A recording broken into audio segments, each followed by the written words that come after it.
from wherever you're from. Super excited to have everyone once again on an exciting session. And because BAs would really enjoy this session because it is one of the ingredients.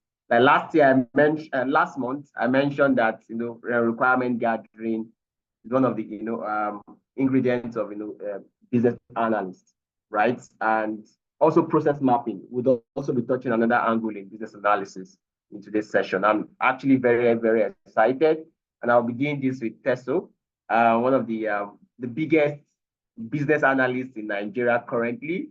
So I've also been following Teso for a while, and he's actually doing an amazing stuff, having to propagate the gospel of business analysts, via LinkedIn.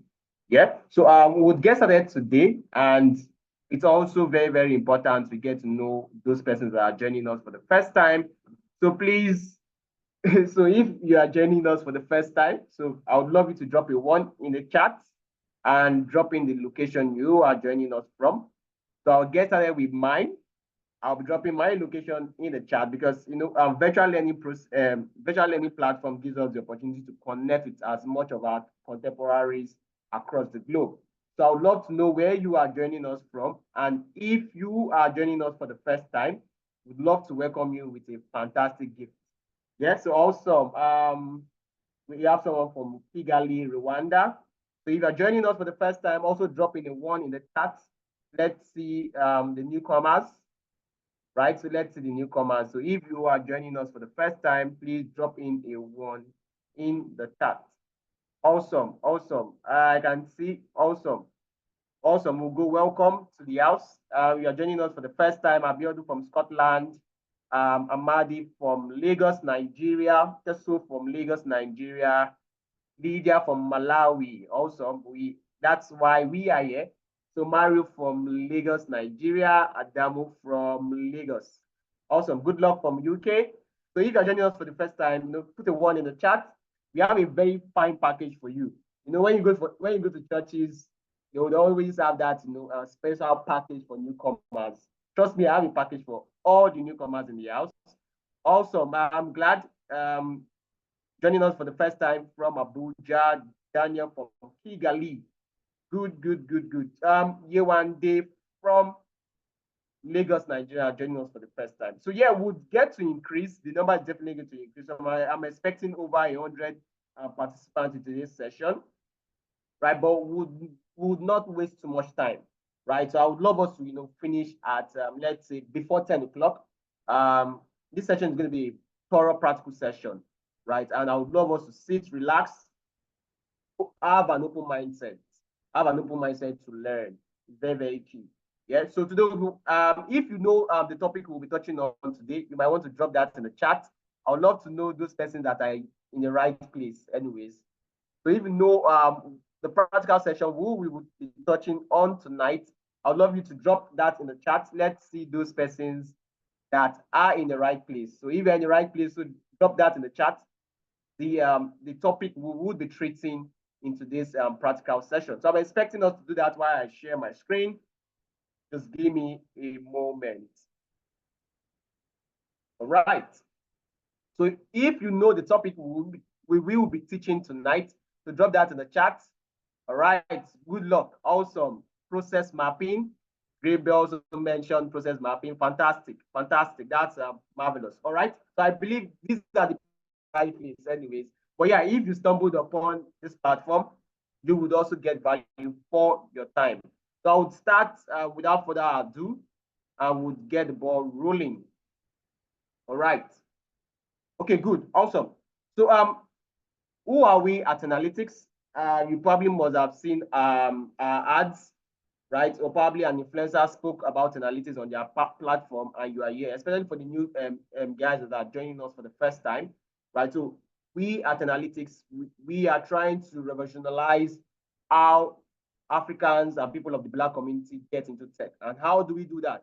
We're actually an edtech firm helping Africans in Africa and people of the Black community learn premium tech skills by helping them lower the entry barrier into tech, right? So there is a skill gap and there's also an entry gap, because if you do not have the right information, and you probably have the right information, you do not know how to apply this information, right? The information is, as well as do it, is useless. Yeah. So now there are a lot of opportunities when you migrate to other countries, good and fine. But what do you do when you migrate to those countries? Do you then start struggling to get job? Yes, so we are trying to tackle that. That's why Tenalytics is set up to tackle those entry barrier, especially into tech, because tech is the way, tech is the future. So why can't we lash on those opportunities to get started in tech? Within 3 months, actually, within 3 months, and I'll be showing you, I and Tesu would show you that process within the next couple of hours. Yeah, so we do not just dwell on just business analysis. We take trainings cutting across every aspect of the data ecosystem, from data analytics down to data engineering, down to data science, financial analytics, HR analytics, cybersecurity, and Scrum. So wherever it is, in as much it is data, you should also hear 10 analytics, right? So we have facilitators cutting across the biggest and the biggest sectors in the world, both in Africa, in Europe, in America, name them, right? And they've worked across big institutions like Apple, Microsoft, McKinsey and Company, Amazon, PwC, Deloitte, KPMG, Sarah Group, Google, Coca-Cola, and JRaView. Yeah, so our courses are structured in a way that it makes it practical and ensure that you get value for your time. And within the next couple of hours, we are not going to just be speaking or just talking. We are going to show practical of how you can process map as a what? Business analyst. All right, so the vision of Tenalytics rests on a lot of persons, but these individuals founded Tenalytics.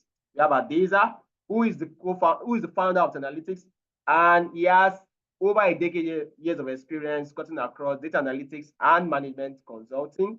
He has worked as a data science consultant in the UK and also in the US, also working as a data analyst consultant at FICT, and he is a data analyst expert with over a decade years of experience, like I mentioned.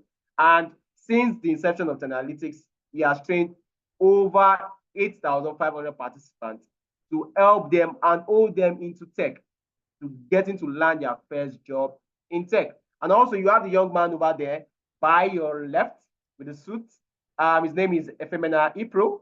Efemena Ipro is the co-founder of Tenalytics, and he has also close to a decade of years of experience cutting across multiple sectors.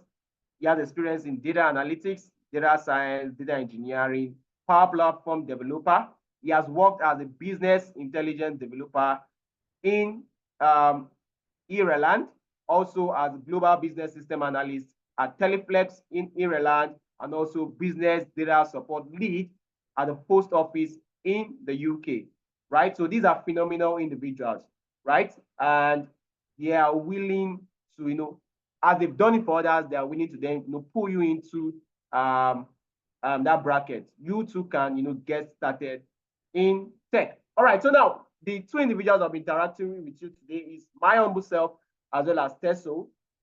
Right, you see Teso profile, like I mentioned. Teso is a fantastic individual, right? So Teso currently works as the business process analyst at Wema Bank, where he works with various stakeholders to optimize business processes, document functional requirements, design and implement IT solution, as well as conduct user acceptance tests.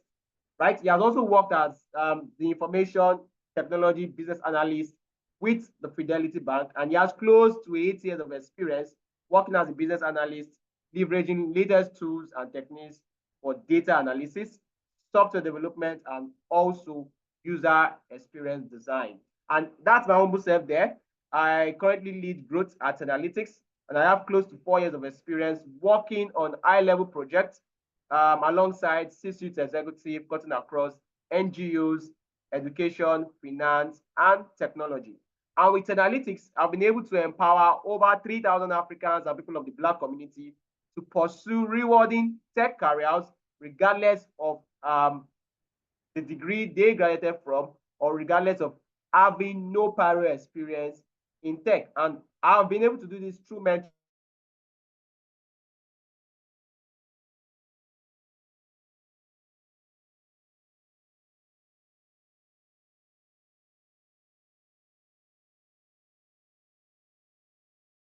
Yeah, hello? Okay, sorry, I think we missed him. Yeah, please, Teso, can you go on?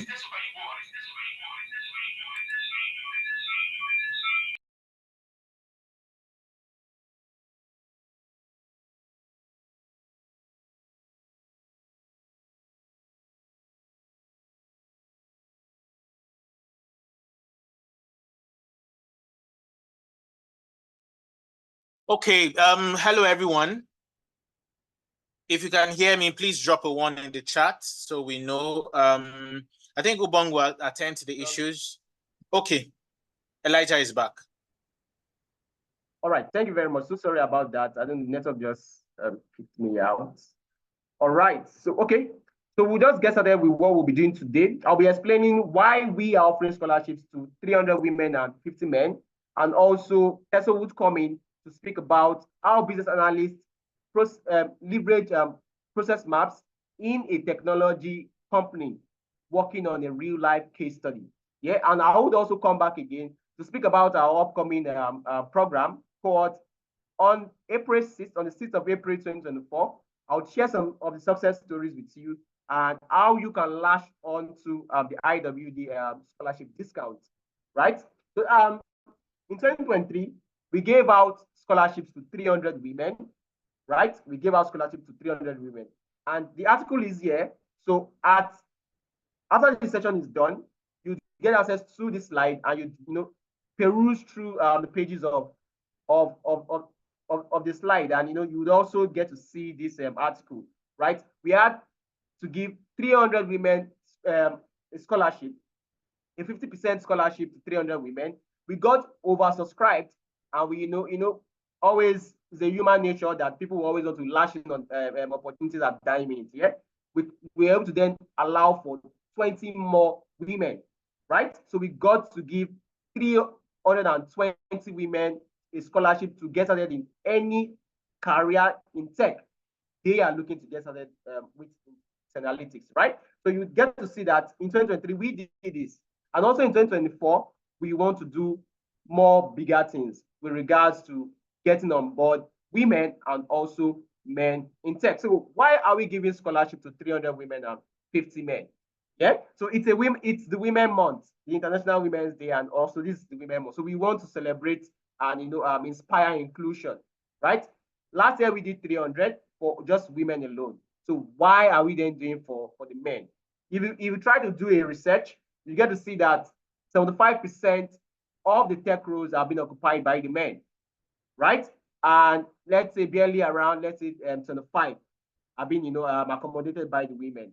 We try to reason in this light, in the light of inspiring inclusion. So how can we get more women into tech? Men can serve as allies, right? Men can serve as support system to these women. They can serve as mentors to these women. So that's why we are stretching our hands to get more men into the bracket, because they will serve as allies to these women since they have a higher percentage of the agenda in that within the tech space.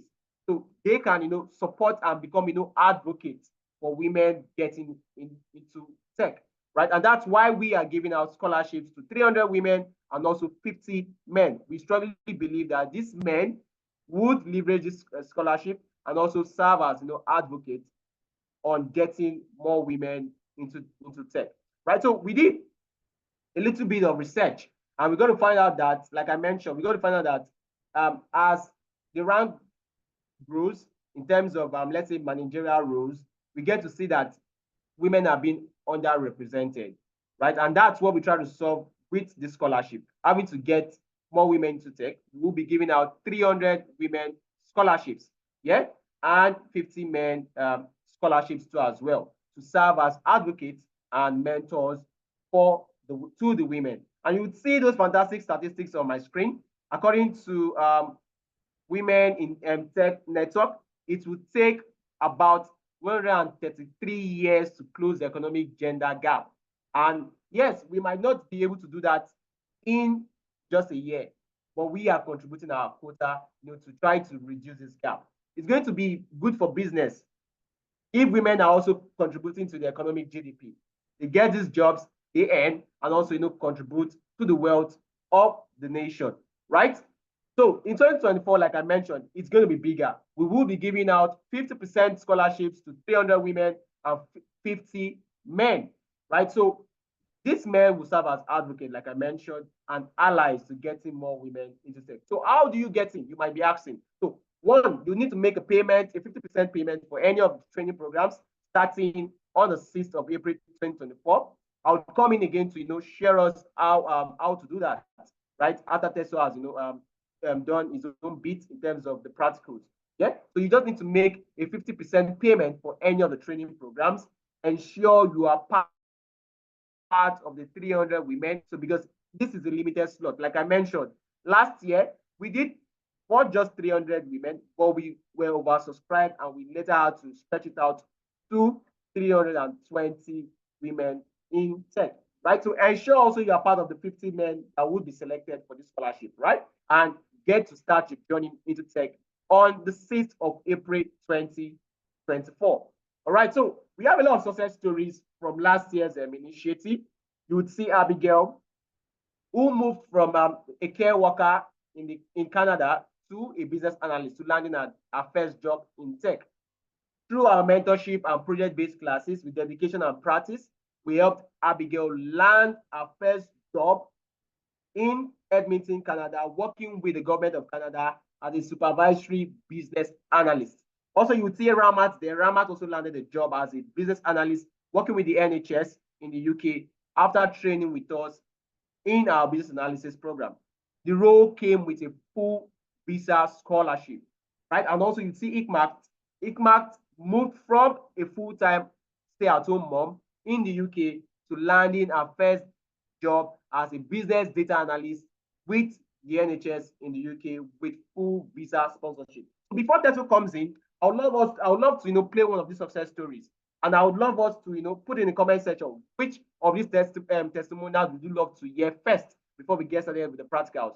If you want to hear Abigail, so let's see. Do you want to hear Abigail, Ramat, or Ikmat? So I would love to see those. Drop it in the chat. Let me know which one you want me to play. I will then play them immediately. Then we get to start the session. So if you are interested, whichever of the testimonials you are interested in, to type in. If you want me to play Abigail's story, type it in the chat. If you want me to play Ramat's story, type it in the chat. If you want me to play Ikma's story, type it in the chat. So I will be checking the chats now. All right. Okay. Just STC just mentioned Abigail. Okay, Abigail. A lot of persons are saying Abigail. All right. Mario said Ramat. Okay, let's keep it coming. So if I get 2 more responses and I'll look at the highest names there, then I'll just go with it. Okay, Ramat. So that's 2. Then I need 1 more to break this tie. Okay, Abigail. Okay, good. I think we will be playing Abigail's testimonial. So just allow for some moment. I'll click this and I'll play this immediately. All right, so let me stop sharing my screen and I'll share my screen over again. All right, so, okay.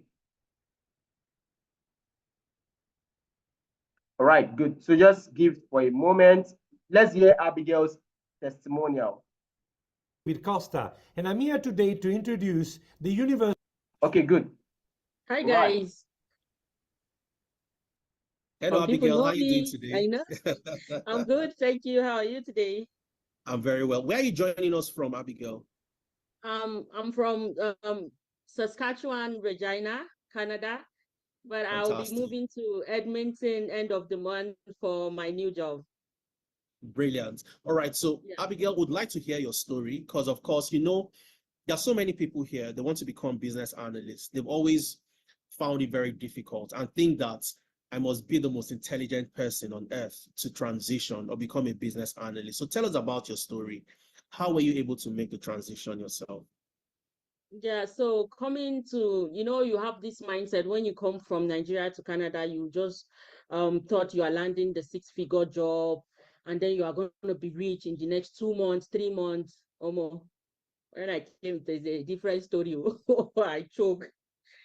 So I was unemployed for some time, like it was pressing in and out. So I thought to myself, like, I used to think like I'm intelligent, but no, Canada told you are not intelligent. Like, it is zero.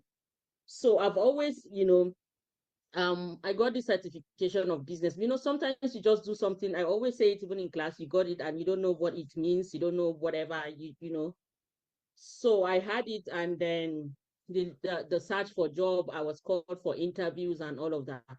So possibly, I think I fumbled a lot in the interview. So I was like, what is wrong with me? Like, I need to do something. And then a friend saw the advert of analytics and like, do you think this is something he could do?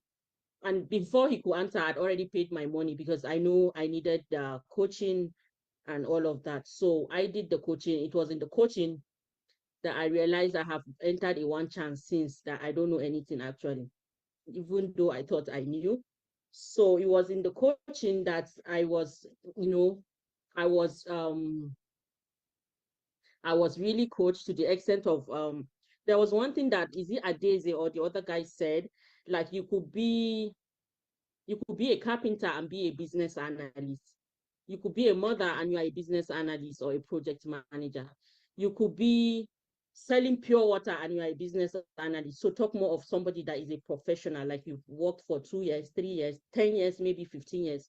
So you are certainly, a business analyst. So what I did after the lectures and everything, not every day I got the time to go through the lectures, everything changed. My mindset changed, my perception about how to go about answering questions changed. So I'm like, okay, now you need this job so bad. How do you think you are gonna like be able to nail it? Now, before then, I was still doing like my $15 job, $17 job, where somebody that got just 2 years experience, 3 years, will come and show you, you need to do this. You don't know this is, and you're like, oh my God, like I've managed, tons of people in Nigeria. Like I have a lot of subordinates, 15, 20, 5 maybe. And then somebody's telling you don't know how to do things, and it feels like, okay, no problem. It's not your fault. It's Canada that caused it or something like that. So I now told myself,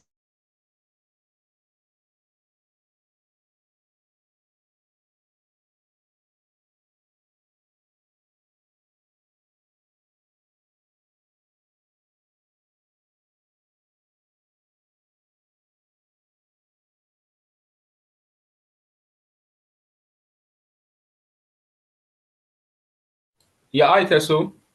Are you there? I think we lost Elijah. So you can just go ahead. When he comes back, he continues. How about that? Okay, that's fine. Please, you pardon us. I think we've seen the news that the cables that connect us in Africa, most of them got cut. So that's why we're having internet fluctuation across the continent. It's not just Nigeria, it's across the continent. So please pardon us. Elijah is back here. So I think you might need to just continue just start of the practical bits, and I would have to play the testimonial later on after after you've done the training, so we don't waste too much time. So sorry about that, guys. I do apologize. So Tess, over to you. Let's just get started. Thank you very much. All right, thank you very much, Elijah. And good morning, good evening, good afternoon, everyone. And welcome to this session. Elijah has said quite a lot, and would be kicking off with our practical session. So just permit me to share the presentation that I've put together for this class.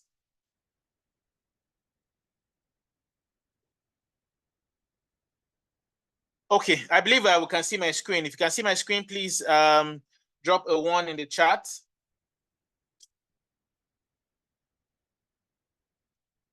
Okay. All right, so let's start. Process mapping. Today's topic is process mapping. As we are all aware, some of us also answered the question. So what is process mapping? What even leads us to process mapping in the first place? Okay, the last time, for those of us who are not first timers, we talked about requirement elicitation. All right, so when we gather requirements, when we have our requirements ready, we need to model these requirements. We need to give sort of like a visual representation of what this requirement is.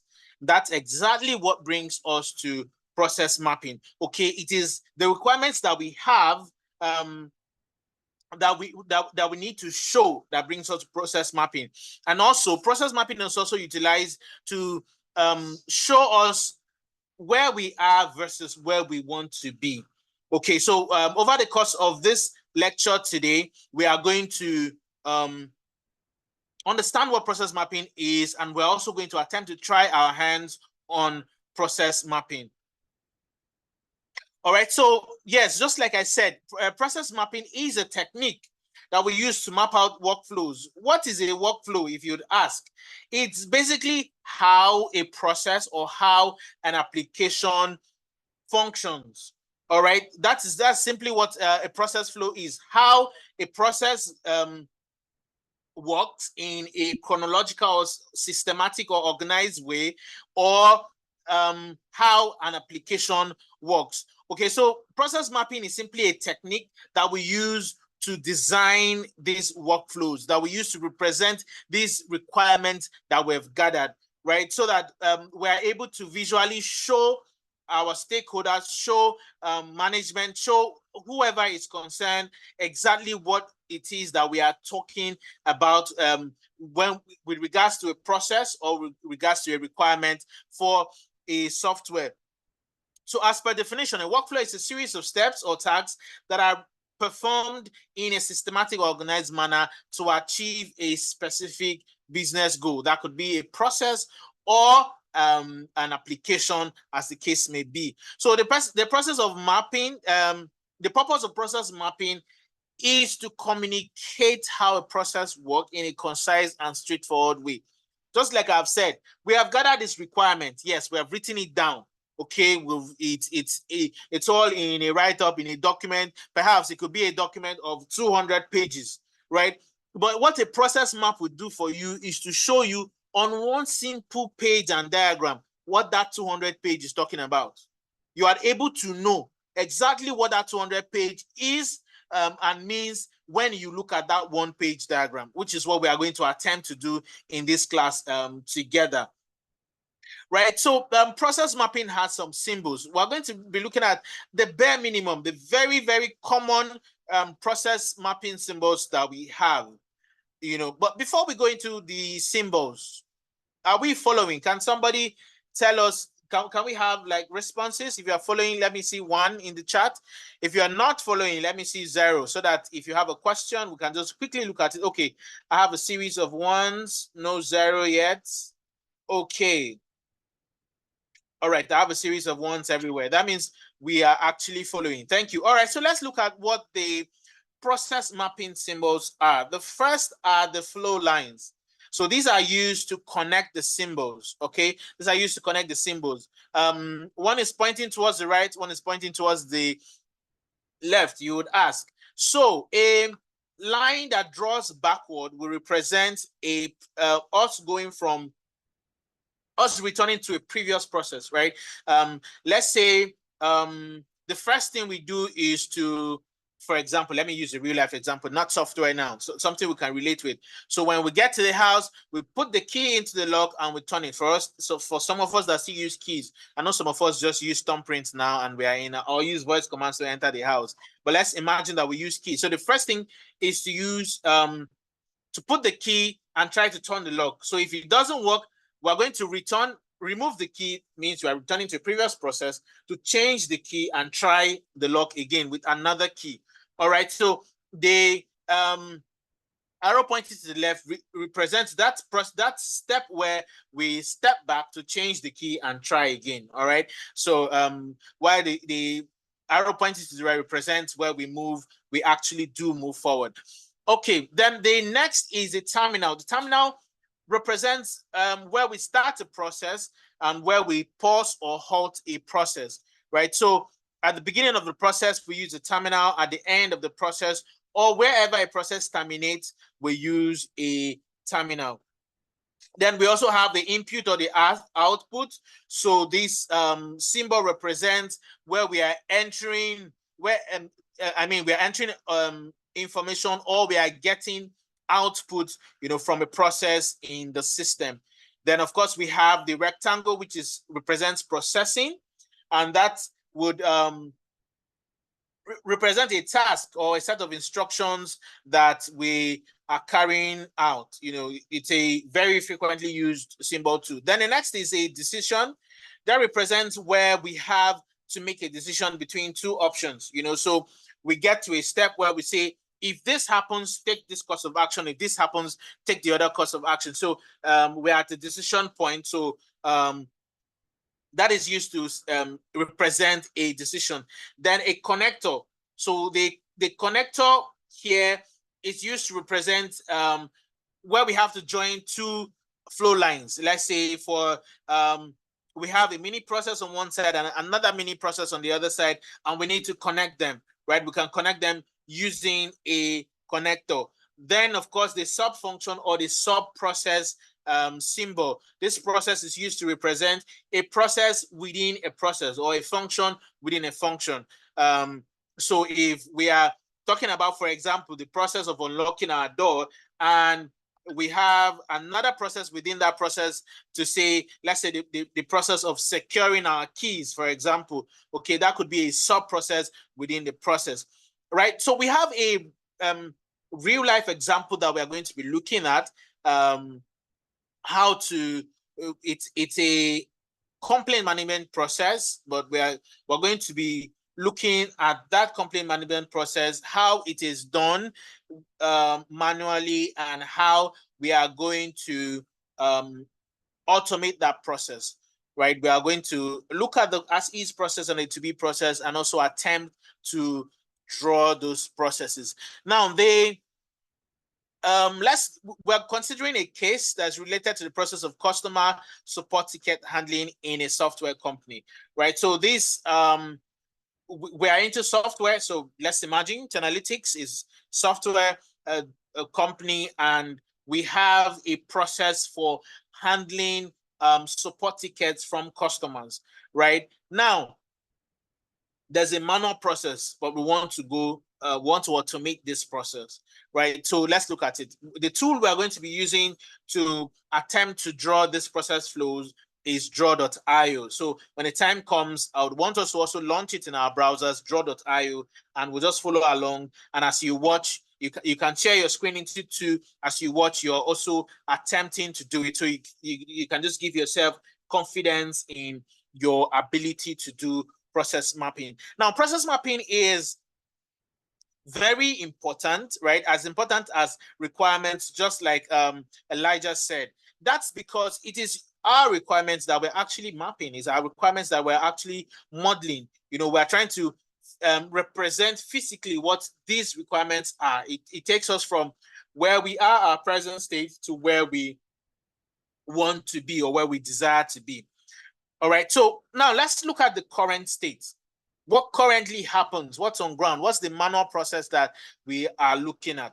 Okay, so first is ticket submission. How are tickets submitted? Customers submit support tickets via email or phone call. So they would have to call us on the phone or send an email to our support mailbox to lodge their complaint. All right, that's the two ways we receive complaints today. I want to be sure that we're following, right? So that's how we receive this complaint. So once these complaints come in through a phone call or through the email, our support agent in Analytics would manually create a ticket, create a support ticket, or officially lodge this complaint, right? Which we are going to call a support ticket on the system. So we have some kind of platform that we'll use to manage these tickets, but then it requires so much human intervention, right? There's so much human beings to do. So if this guy receives this call or gets this email and doesn't go to the platform, doesn't go to our website to log this complaint, it means it doesn't even exist. If he forgets to do that, that's how it's lost. Okay. That's one of the problems that we have with the current. There are a lot of problems that exist, but as we go, I'll just point this out so that we see how it goes. All right, so this person logs the support ticket on the platform and then provides the information as provided by the customer. Then the next thing is ticket assignment. Now, this ticket is logged, but except it is assigned to somebody who will treat it, it sits there. Okay, so a human being who is a support manager now would have to come to the system, log in, check all of the tickets that have been logged, and look at the workload of the staff that we have on ground and say, okay, all right, Mr. A has 4 tickets, Mr. B has 7. All right, let me assign this to Mr. A. You know, meanwhile, if this was automated, we have a process called round robin, you know, and all of that. But we're going to discuss that. Let's not bring too many. Let's keep it as simple as we can. So he assigns this, right? And then he sends an email to say, dear Mr. A, ticket number blah, blah, blah has been assigned to you for resolution. Please handle. Mr. A can take the whole day and not check his email because maybe he's busy with the other things that he's working on, you know, and he could come back later to look at it and say, oh, I was assigned something yesterday, and that's the time he gets to work on it. Okay. So this assignment is manual. The notification is actually very also manual because automation wise, we really don't consider emails as automation, okay? Because it still takes a human being to open an email and check anyways. All right, so that happens, ticket assignment happens. Now the resolution, it now goes back to the support agent, okay? Let's say Mr. A now picks up. So he will look at this ticket and manually review the information and see what is contained on the ticket, see how urgent this is to be resolved. Maybe the customer can't log in into their software, or their software version is expired and they need help on how to upgrade their software, and you know, whatever reasons it is. So it depends on the urgency, right? So it's a human being now who is going to decide how urgent the thing is. You know, that's what the manual process does for us. So the agent will communicate with the customer via email or phone calls to gather additional information. So if the customer says they cannot log in, the agent will have to pick up their phone and call the customer or send an email to say, hello, Mr. Customer, why can't you log in? When is the last time you changed your password? Have you been able to update your software? How are you trying to, you know, all of those information, all those questions that the customer may have possibly even given a hint of, you know, in the ticket that they logged, or if alternatively would have been able to decide exactly what the problem is just by looking at what the customer has given to us, right? So, you know, that happens. It has to be done manually, right? The support agent will call the customer to get more information. Now, when they get more information, if they're able to solve the customer's problem at that point, fine, we are good. You know, just tell the customer, oh, okay, yes, you have been trying to solve you have been trying to update your software wrongly. Log on to tenalytics.com and point to software update and enter your software update version number to download the latest version, right?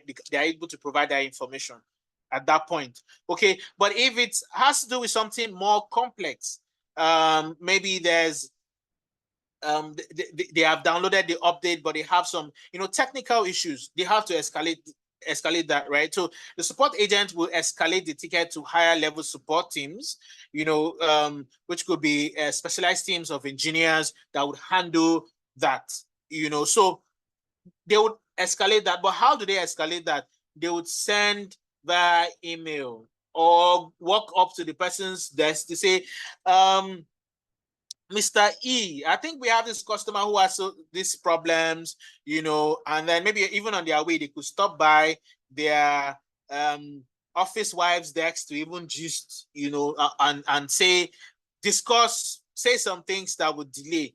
You know, this whole process may take 2 days, a week, and even more, depending on how very well committed the staff are to this process. Sometimes even with the commitment, because there are no systems in place to check, you know, we could have these issues. I'm taking my time to explain this process because process mapping is not just about, you know, drawing and doing all of the things that we draw.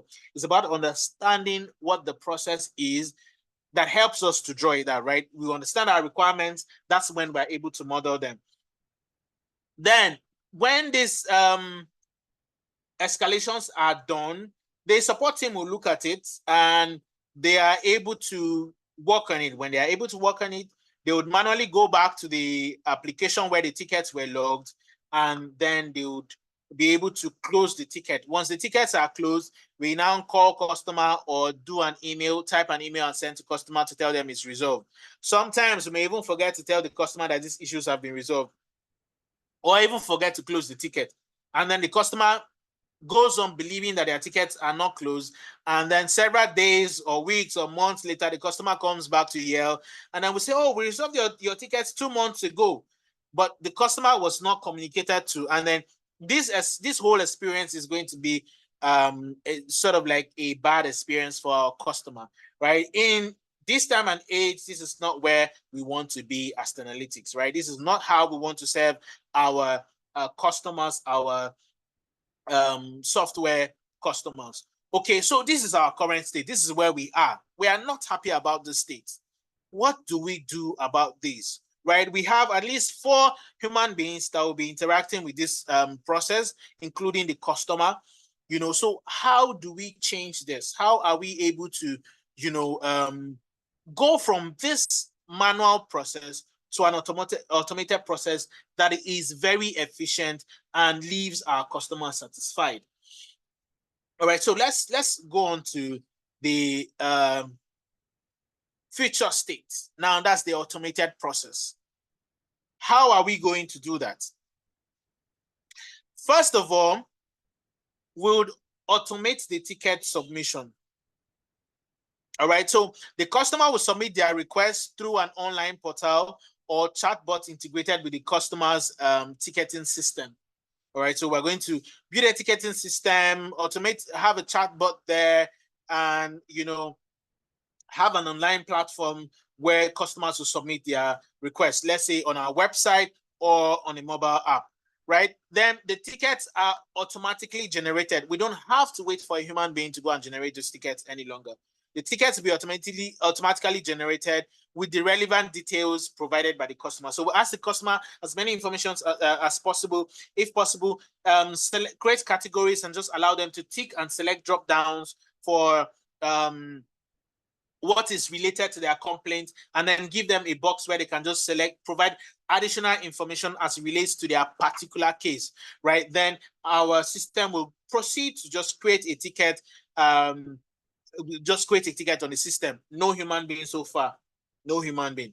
The next thing is we do an AI-based ticket assignment, right? So the AI-powered algorithm will look at this ticket, analyze the content, and even check our customer history. What are the kind of services we have been offering to these customers? Have they made complaints in the past?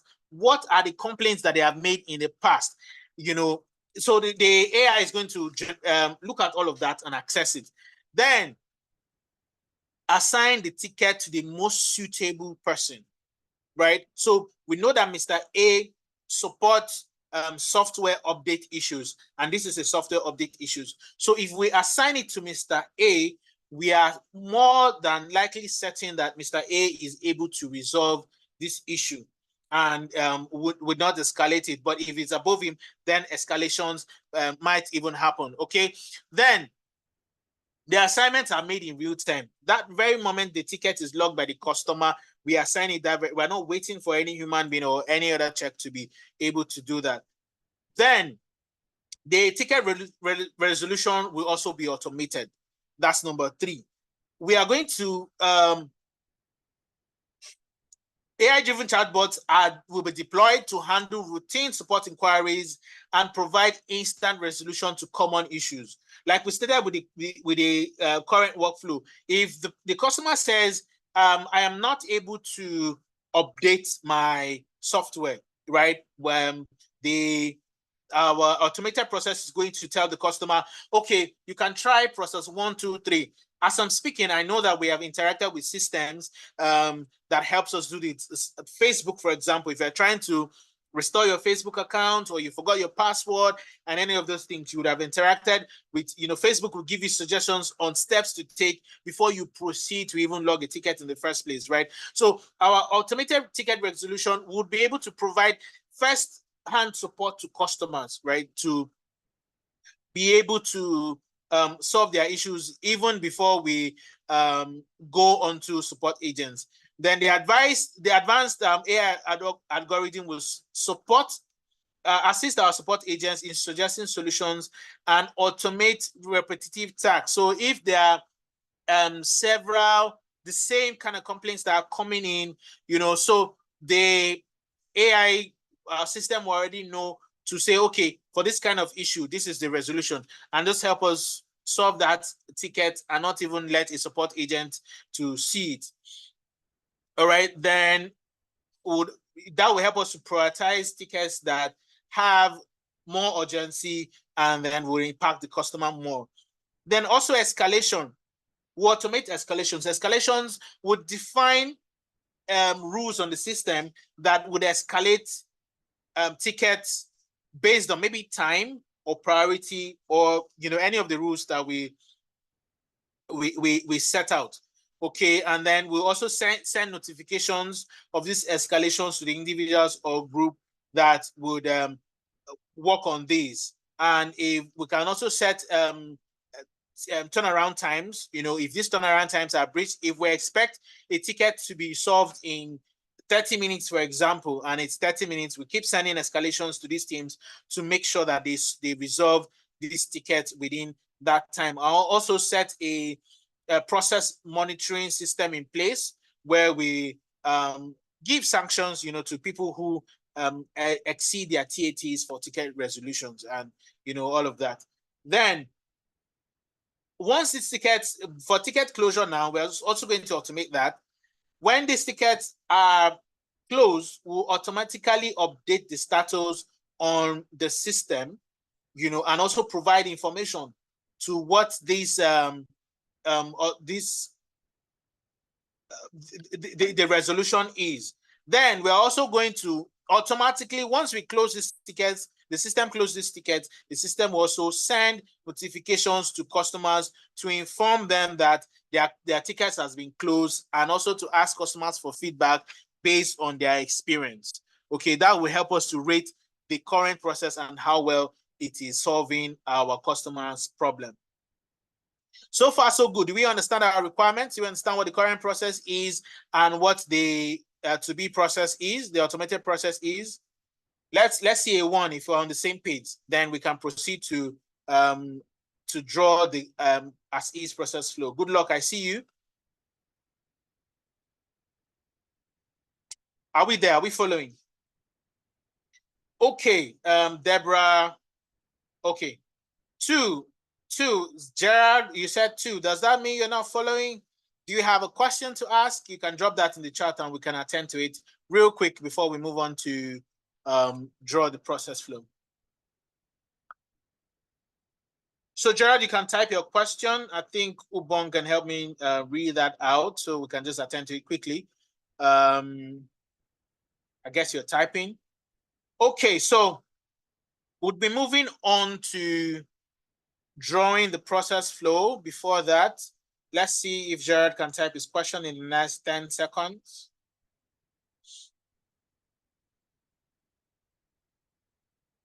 Oh, Gerard, you got network issues. Sorry about that. Okay, when you're able to ask your questions, you can ask them. Let's proceed.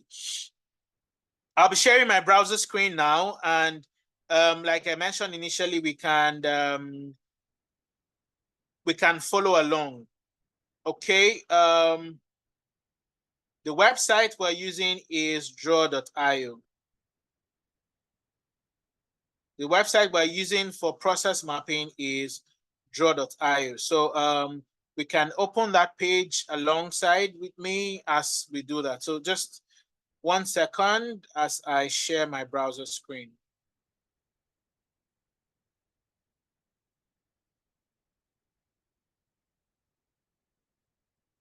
Okay, so I'll just simply type draw.io.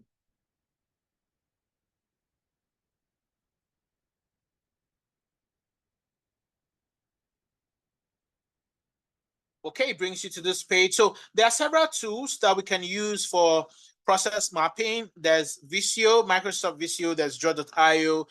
For the purpose of this class, we'll be using draw.io to, do our process mapping. All right, so what I want to create a new diagram. So for first-time users, it may ask you where you want to save your work. You can select device or your Google Drive or anywhere you want to save it. It's pretty much anywhere you want to save it. Okay, so I want to save this in my device. It's already here in my device. So I create a new diagram. First, it will ask me for the name of this flow. So I can just call this ticketing flow. I'll copy this because I also need to save it on my device. This is the online part. So I'll copy this so that I can save it on my device too. So with that copied, now there are several templates for drawing a flow chart or a process flow. There's a class diagram, there's a flow chart. That's also called a simple flow chart. Then there's organization chart and there's a swim lane diagram. We have other we have other templates, right? So we're going to use a swim lane diagram. The reason why we're using a swim lane diagram for this is because we have, like I said, we have 4 actors in this process: the customer, the support agent, the support manager, and then the support team, right? So there are 4 persons that we have identified in this process. We're going to be using a swim lane diagram. We also do so these swim lane diagrams contain interconnected simple flow charts, that flow from one player or one actor in the process to the other. So I'll just select swim lane diagram as a template and click on create. It will ask me to save my work to my device, so that it saves on the go. So I'll just paste the name that I copied, ticketing flow, and then I would save this. All right, so we're here. We have our templates, and then we have 3 lanes so far. All right, I believe that we are following. So we have 3 lanes. Okay, first of all, I'll delete all of these shapes here. We'll draw ours when we need to.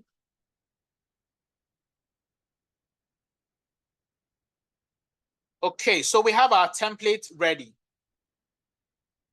Now that we have our template ready, we need 4 lanes, okay, because we have 4 players in this process as is. Okay, I click on lane 3 and I duplicate. What I do, I click on lane 3 is highlighted, and I click Control D to duplicate that process. I want to make it longer to the right. I'll click on this middle point on lane 3 to make it longer. I'll click and I'll drag all the way out. So after doing that, it makes all 4 lanes longer. We can continue to expand it when we need to do that. Okay, so the name of this process, where we have pool, I'll just double click and replace it with our ticketing flow. So I'll just add what's as is. So this is our as is ticketing flow. Now, the first lane, we're going to have our first actor in the process, who is the customer. Our second lane, so to change from lane 2 to the name of the actual player, I'll just double click. So once I double click, it highlights the write up, and then I'm able to change it. So the next is our support agent.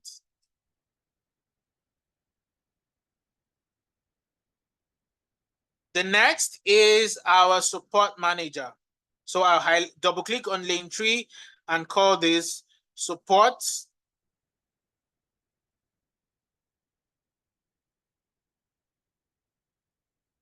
manager. And then the next is our support team.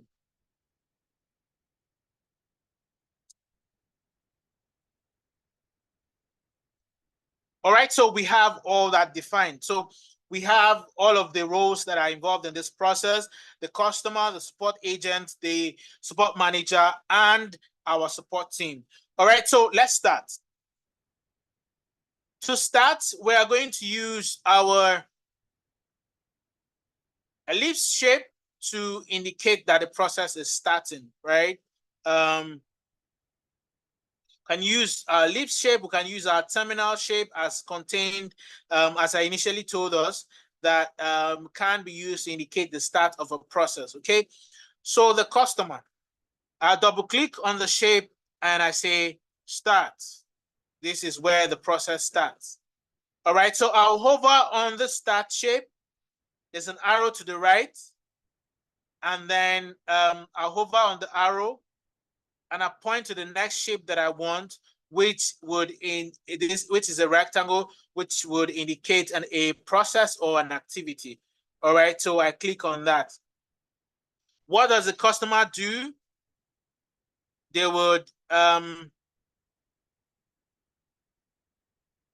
send complaints via email or phone calls.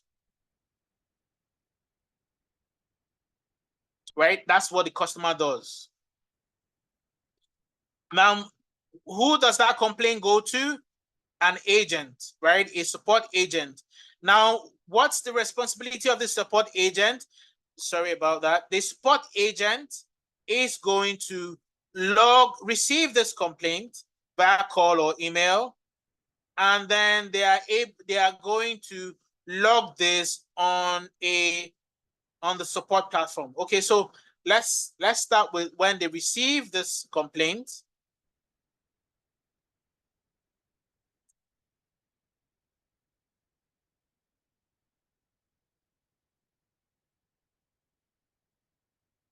When they receive the customer complaint, no, let's just say complaint. Let's keep it simple. And review. Right? They'll receive the customer complaint and review. The next thing they'll do is to log on the complaint management portal.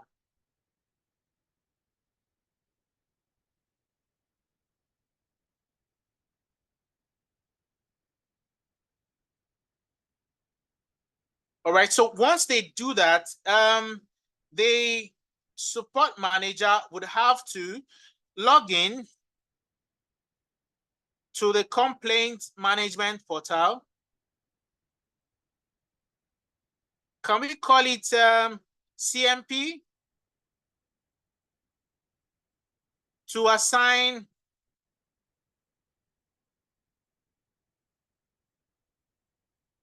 to review and assign tickets.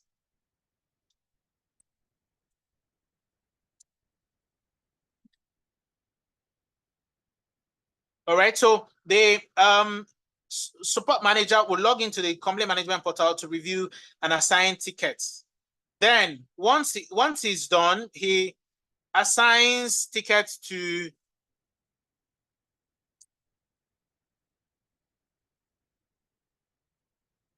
a support agent. All right, so this ticket is now assigned to a support agent. So we're coming back to the support agent lane right now, right? So once this ticket is assigned to this support agent, they will review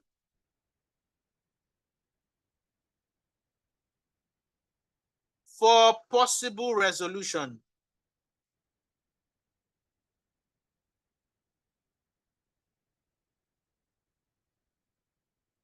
Review for possible resolution. Now, we are going to have to make a decision now. Okay, let me extend this. All right, so we are going to use a decision symbol now, right?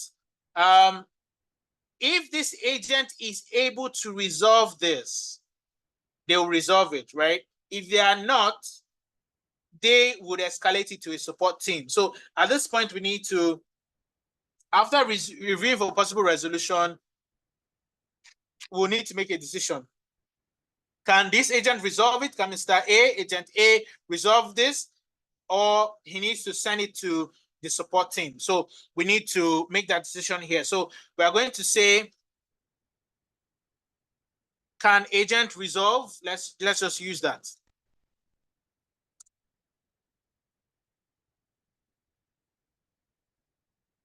Now, we are going to have a yes or no answer, okay? So if it's a yes, which is this task right now, we'll double click on this line here, double click, and then we type a yes. So if this answer is yes, resolve the ticket.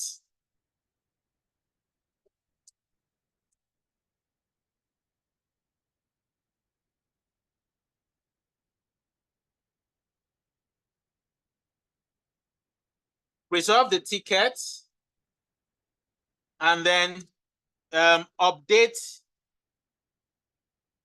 the status on CMP, that's the Complaint Management Portal, right?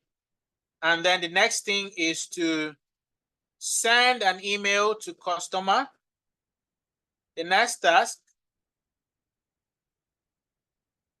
call customer or send email on resolution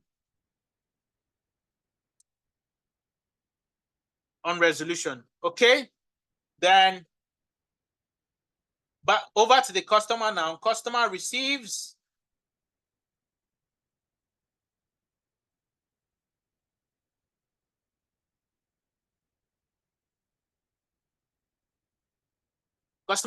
the feedback, and then that ends the process. Now, remember that the current process doesn't give the customer the opportunity to share their feedback, okay? So once customer receives their feedback, the process ends, okay? So I'll just draw a line here and then bring in our ellipse sign to indicate that the process ends there, okay?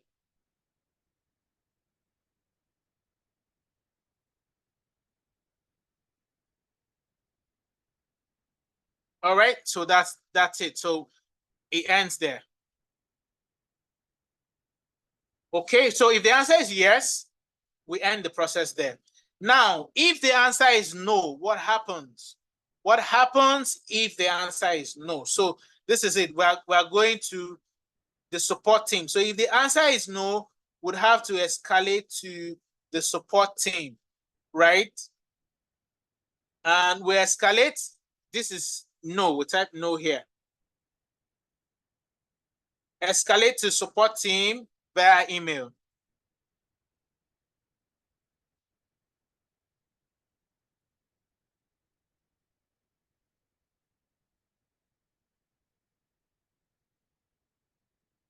So they'll receive the escalation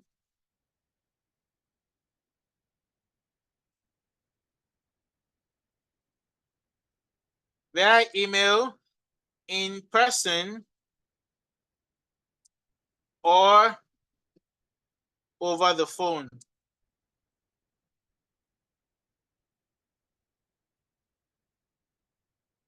All right, in person.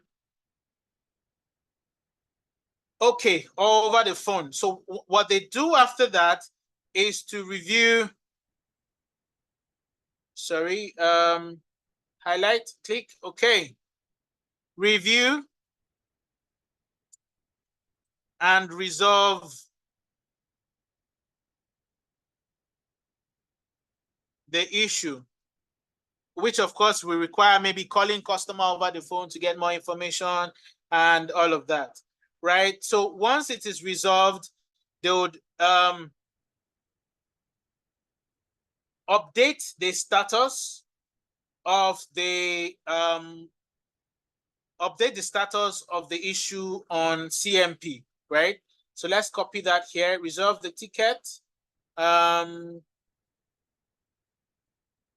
Yep, so they'll resolve, they'll update the status of the tickets on our CMP. So close the ticket, let's call this close.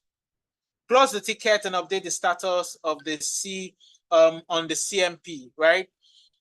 Then they are also going to communicate. They are going to send an email to the customer, right? Call customer or send email on resolution.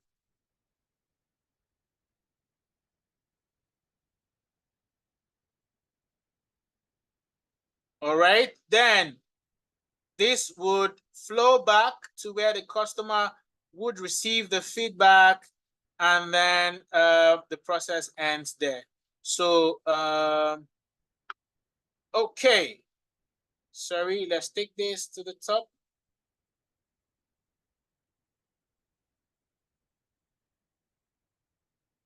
All right, so we can represent this with, let's look at the formatting bar.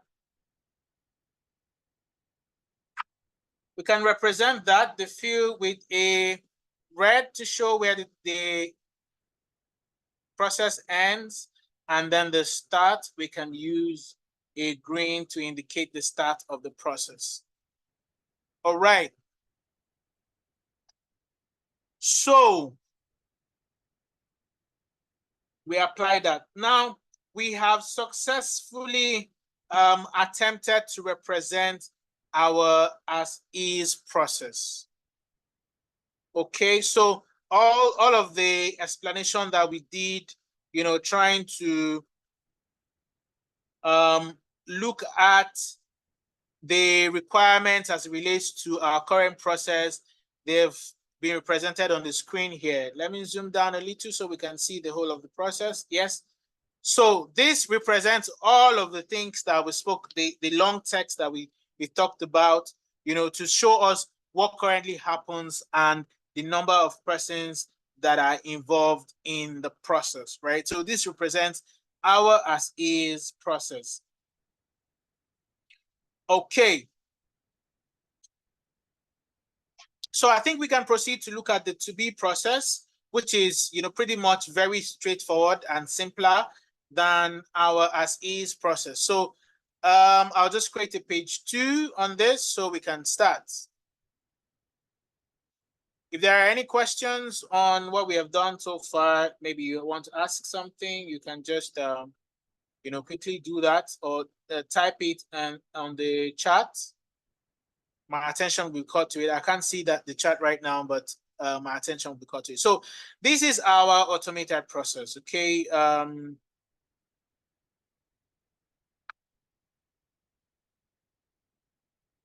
All right, so it starts. We're going to use a simple flow chart diagram. We're not going to be doing the swim lane diagram. So start.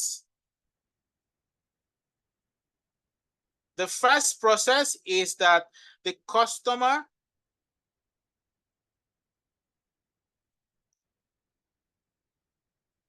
will log complaints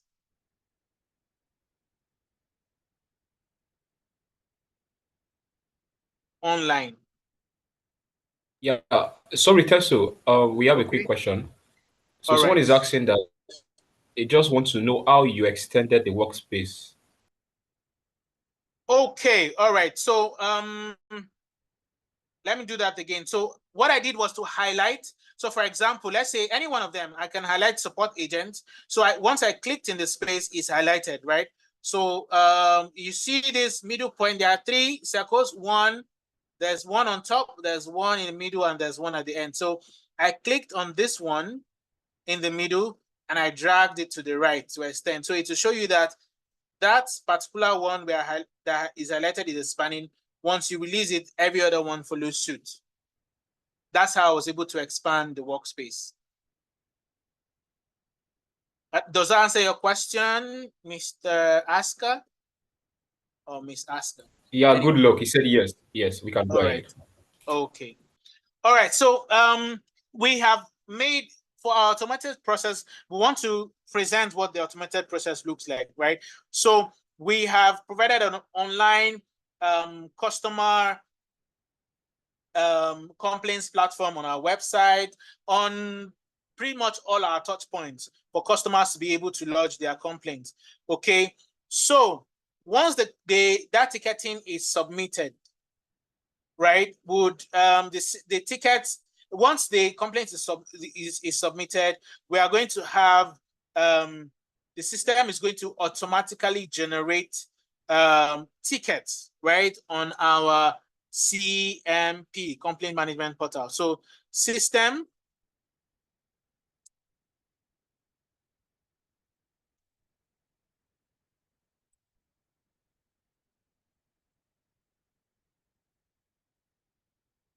a ticket on CMP using information from customer. All right, so that's the next step. Next is auto assignment, right? Up to this moment, the only human being we've seen in this process is the customer. The only human being we need is the customer that triggers the process. Every other thing is automated. Okay, so this is us trying to show how this process is automated. So our AI system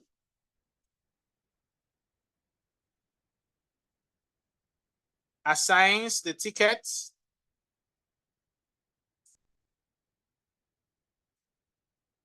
based on information provided.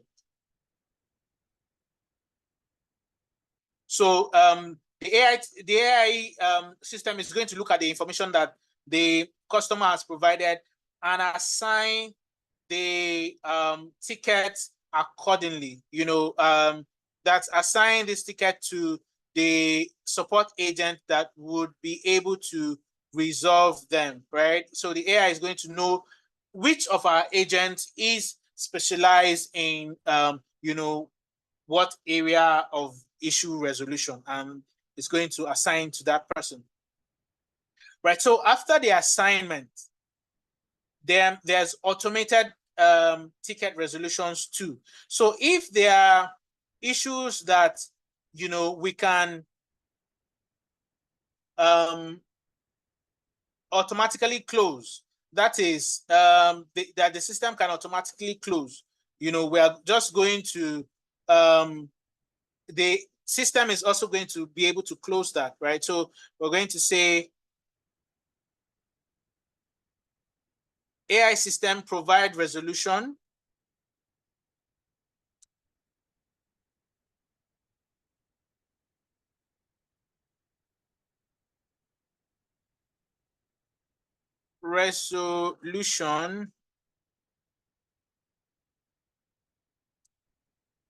and okay, let's say because this ticket has been assigned, let's the AI system will provide resolution and advise the agent. So what this is going to do is that it's going to help the agent save time, right? Instead of them to review and come up with whatever the issues are, and the resolution is going to help our agent to just help our agent know what the problem is and even resolve it, and then we're going to proceed from there. Now, if the issue is resolved by the agent, okay, we're going to put a decision point here. Let me do that. I'll hover here, point to the arrow, and then put a decision. Is the issue resolved within TAT? So we have a time. If the agent has not been able to resolve that in, let's say, 30 minutes, right? Issue resolved within TAT. If it's yes, we proceed to close the ticket. If it's no, then we escalate. So issue resolved within TAT.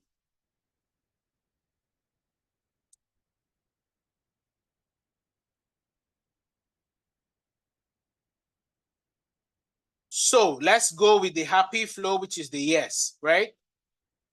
This says yes. So once the issue is resolved and the agent confirms resolution, he doesn't have to go to the CMP by himself, right? Once he marks that issue resolves on the portal, right, the ticket will be updated, and then we'll send a notification to customer. So let's do that. So we're going to say tickets updated automatically.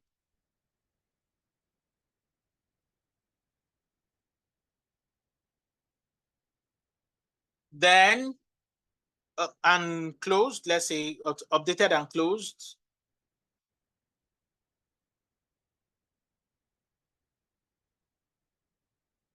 Then we have also automated feedback.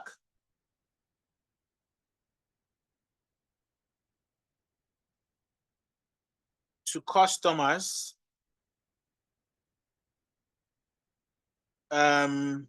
Yeah, automated feedback to customers. We can use text messages, emails, we can even have automated calls going to customers, to inform them of resolution, and then we also request for customer feedback.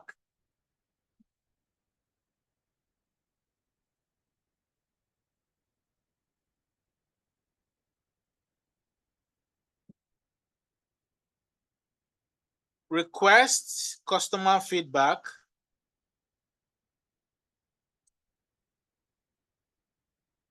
And then we end the process. All right, so the process then ends here. So once we request for the feedback from the customer, we end the process. Okay, customer will send in their feedback and he ends the process. Okay, so let's say request and receive customer feedback. Okay, then the process ends. Okay, so that's the yes. So is the issue resolved within TAT? The answer is yes. Then we move to where tickets are updated automatically and closed. Then automated feedback is sent to customers. Okay, sent. Automated feedback sent to customers, and then we receive request and receive customer feedback. Okay, that now ends the process. Now, when the process is not resolved within TAT, that's turnaround time. Automated escalation to support teams.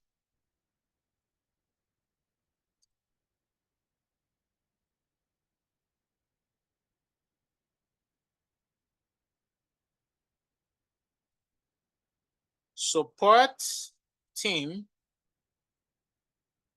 And then our system is also going to be smart enough to know which support team to escalate these issues to based on the category of issue and then the information provided by the customer. So once they do that, they would resolve issue within TAT.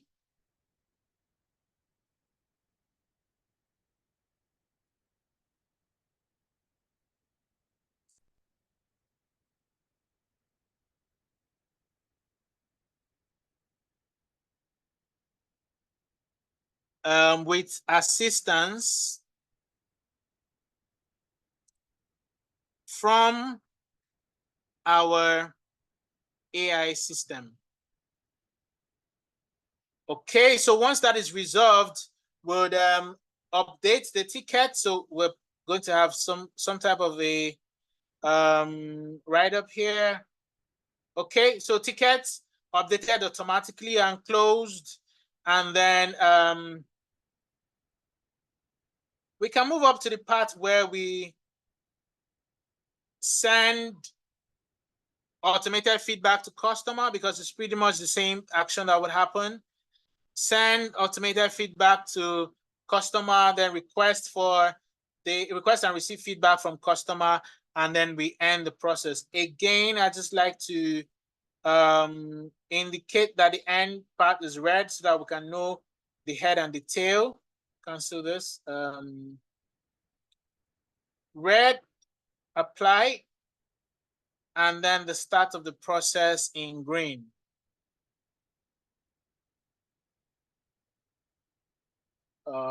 Green, apply. All right, so just this, we have attempted to represent the to be process. Okay, looking at this, I think let's just write this out. Okay, permit me to take 1 second to do this.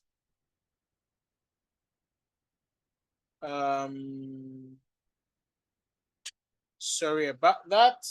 Would have it clean. Okay, instead of doing this, let's do this. Let's also have, so to get out updated automatically, then we send automated feedback to customer. Let's just list it out. And then we request and receive feedback from the customers. Same thing, okay.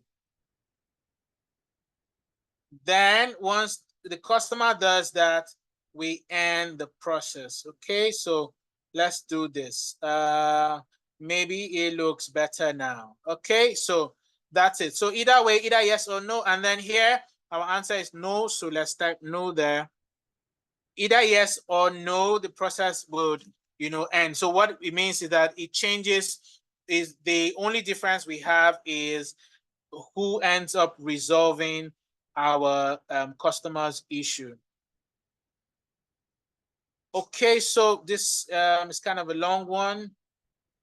All right, so that's our to be process showing on the screen. The to be, the automated process, I can rename this page to be our feature states. So to rename the page, just double click on where you have the page number, page 1. So I double click, then I'll have our current states.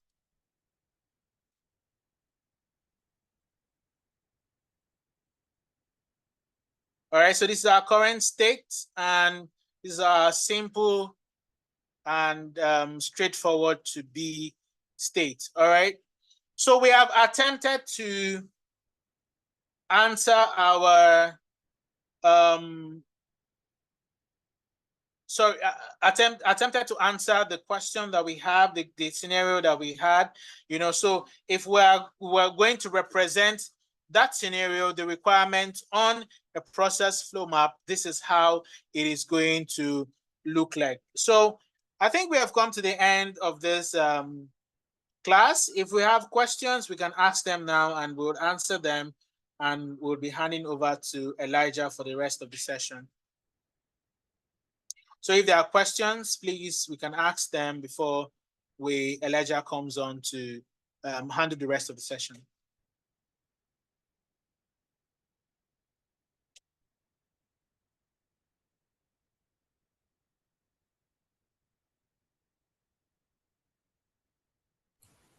Okay, Okay, sorry, Elijah, I think you're muted. Okay, good. Thank you very much. Can you hear me now? Can anyone hear me? Yes, we can hear you now. Yeah, so I'm trying to see how I can manage the network situation here. To be very honest, been very, very great actually. But thank you very much, Teso. I might have to just talk without my my video on for now, so please just bear with me. So if you have any questions, a lightning session, having to move from the current state to future state, visualizing them on using the draw.io. So if you have any questions, please do put up your hands or use the raise hand icon rather. You see that at the bottom part of the screen. So before Teso takes a bow, he would love to answer those questions. I'll just leave room for just 1 minute if you have any questions. So please put up your hands and we'll take you from there. Please do react. So if you do not want to just unmute yourself, you can also put that session. Yes, we'll take it up from there too as well. All right, thank you very much, Teso. I would love to share my own slide. Then we'll thank you very much, Teso, for your time. All right, thank you very much, Elijah. Awesome. All right, so guys, we will go straight in the session today. The remaining, no, I said that we'd have three parts of the session, right? The first one I spoke about the IWD scholarship. The second one is where we are. The one we just rounded up, where Tessa walked you through how to leverage process map in a technology company using draw.io, right? So I'll take you through the last segment of the session where we'll be speaking about how you can get started in as a business analyst. So what are you to do? How can you become a business analyst? So I'll be zooming on my slide. Just give me a moment. Sorry. All right. So please confirm if you can see my screen. All right. Can you see me, Ubong? Yeah, perfect. Okay, good. Thank you very much. I believe you can still see my screen, right? Sure. Yeah. Awesome. So how can you get started as a business analyst, right? We'll just dive right into this conversation. So how can you get started into business analysis? So with data analytics program, like mentioned, process mapping helps you to analyze that gap within a business operation. So what solutions can we provide? Right. So as a business analyst, you are more like a bridge between non-technical staff and the technical staff. So we want to achieve certain things from the stakeholders. Who would serve as that bridge? That's where business analyst comes into the picture. I would also say business analysts are probably change agents, right? They cause changes to, let's say, operations that are not really optimized, or probably they're not efficient, right? So they are actually change agents. So they are a bridge between business stakeholders and the technical teams, ensuring effective communication and understanding of requirements. In the last session we did with analysis, we spoke about requirement gathering. Actually be able to ask specific questions that would enable you, bring you closer to your solutions, right? So now we are also now doing, today we looked into process mapping. So can you walk us through to finish? So this solution you're trying to build, how is it going to work out? What's the plan like, right? Your process map, right? So the average salary of a business analyst is around, and it can go above this, yeah? From 52,500 pounds in the UK, and in Canada, you have, on an average, a business analyst would earn 1,462 Canadian dollars, and in the US, you have around $85,874, right? So it means that these are average salaries of business analysts. It means that you can salaries. So with the business analysis training program in analytics, what are the learning areas, right? I would always tell participants I try to give clarity to. We are actually ahead of the game, right? Introduce analytics into our business analysis program, right? So as a BA, one BA bit of the training, you'd also learn how to leverage analytics. You'll be presented with data at some point. You should be able to make informed decisions from those data. So we'll run you through Excel. Sorry. So let me just use my pen. So we'll run you through Excel, Power BI, and SQL. We'll run you through process map. One of the core of a business analyst should be able to process map. Just what we did today. Would also run through project initiation plan. You'll be embarking on a lot of projects. You should be able to initiate those projects. If you do not have effective planning, definitely you are on your way for failure, right? So with regards to project planning, there are different methodologies with regards to setting out projects. You can leverage Agile, you can leverage project management. Then we'll also dive into the technical bits of analysis. where we then have to do with software development life cycle. So how do you bet a software to the extent that it is being released out to users for testing, and eventually it's being given out to the final consumers, right? So going through that process, software, the life cycles of software, how are they being developed, and then passed down to the final users. Yeah, and also requirement fundamentals are very, very key.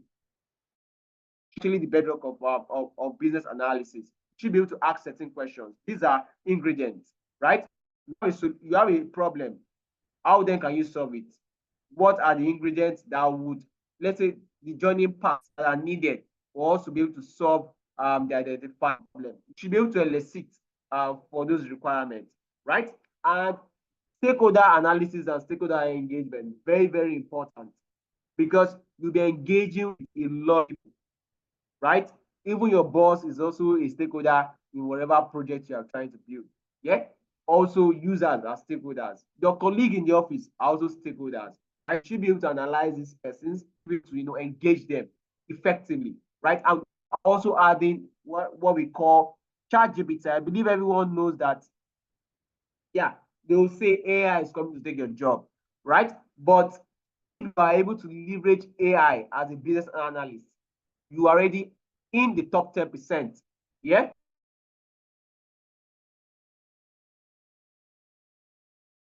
Within the training program, we'll walk you through ChatGPT, how you can leverage ChatGPT. There are 1,001 ways to leveraging tech and at analytics. We are not left out of that. And that's why we introduce tech and AI into the curriculum. The learning timeline of the program is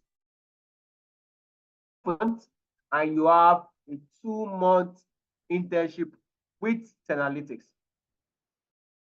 2 months, then you have a 2-month internship with Analytics. And as an intern with Analytics, managing a web development app project, and you not just be working of this internship, you're working with other individuals like data engineers, developers, the guys that will be graduating from data analytics. There will be joint projects to simulate a real world environment, right? And that's how the program is. So as a business analyst, you don't just apply for business analyst role. You can get started as upon completing the training program. Yes, you can work as number one. You can work as continuous improvement analyst. You can work as a business analyst. You can work as a change management analyst. You can work as an IT business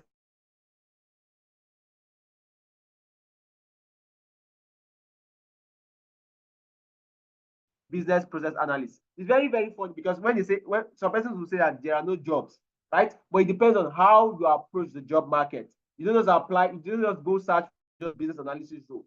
Operations analysts also do the same thing. You have the idea of what a BA does. Apply it into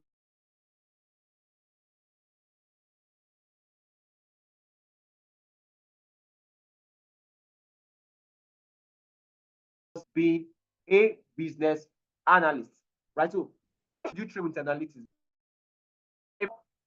Main point number one, we have phenomenal achievements helping people get jobs, and we have over 2,000 people transition from the classroom into getting their first job in tech across the UK, the US, Canada, and Europe, Africa, and as well. And so it's not just they come into the class, we've helped them transition to landing their. Some of them have been able to increase their performances within their business organization. Some of them have moved, others have been able to land their first jobs. And all these evidences can be found on our YouTube channel. Check us on YouTube, check us on YouTube. Get to see. Always go across it. We have in our mind. So number two is industry standard facility. Person on LinkedIn, You know what I'm talking about, right? So Teso leads is analyst with Wema Bank Nigeria, yeah.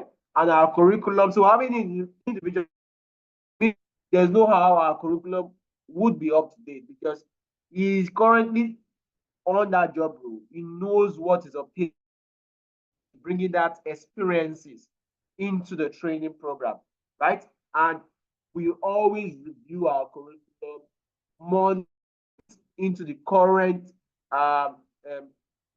learnings in the world, right? And number three, blended training to accommodate program just with live classes. We also embed it with what we call the watch me do it video, right? So if you're a fast learner, a slow learner, no matter what pace you are in, you can always catch it. So we've had a session today, recordings will be provided, right? You can always go back to learn. You can always go back to refresh your memory. And we also have what we call watch me do it video. So always immediately after the session. So you get to refresh your memory and also prepare ahead of the class, right? So number four is tailored sessions to position you to land the first job. And I'll be showing you that in the next slide. How do we do this? How do we tailor you to land your first job? From reviewing your CV down to LinkedIn optimization, down to interview preparatory sessions, and much more. And I'll be showing you that in the next slide. So, yes, how do we position you guys for success in the job? We just do this with a three-layered approach. And I'll be showing you that in the next slide. It's what we call the additional employability services, right? The additional employability services. Number one, the CV review session. With the CV review session, your CV is just a paper version of who you are, right? A paper version of who you are. So you don't need to put in unnecessary information on your CV. With the CV review sessions, we would review and revamp your CV to suit a business analyst. No matter what you've been doing in time past, be it a teacher, be it a farmer, we would show you how you can tailor all those past experiences as a business analyst, right? It's just the way you package yourself, and we'll be able to package you. We have what we call the LinkedIn optimization, right? So with the LinkedIn, you can get jobs. Recruiters are always on the lookout for individuals who can build content online. Yeah. So with LinkedIn, you can sell yourself. And if you go on LinkedIn, type analytics or hashtag analytics, you get to see what students are putting out on a daily basis. Right? As a recruiter, recruiters would always want to see what's the online version like. You said you are a business analyst, so let's check out. You really don't preach the gospel of a business analyst, right? So number three is Upwork optimization session for individuals that do not like the normal 5 jobs. They don't want to do the white collar job. They don't want to just be from 9 to 5. They want to work on contract basis, right? They want to work remotely. We have what we call the Upwork optimization session. Upwork is one of the platforms where you can get to learn remote. Who would be working that platform? So number 4 is navigating the job market. The way you approach the job market in Nigeria is totally different from the way you approach the job market in it's totally different from the way you approach the job market in Canada. So the Canada job market, the UK job market, the Nigerian job market, we have sessions every Thursday that will drive you from beginners level to an advanced level, showing you the route of how you can challenge right? We call the job and interview preparatory sessions. I always tell students that immediately you are done with the session in the program, that's you are done with Excel. We start pushing you to apply for jobs, right? So imagine pushing you to apply for jobs. So before you should have landed an interview, right? Landing those interviews yourself. You come through us. You book a session with one of our senior data associates, right? We walk you through the interview process.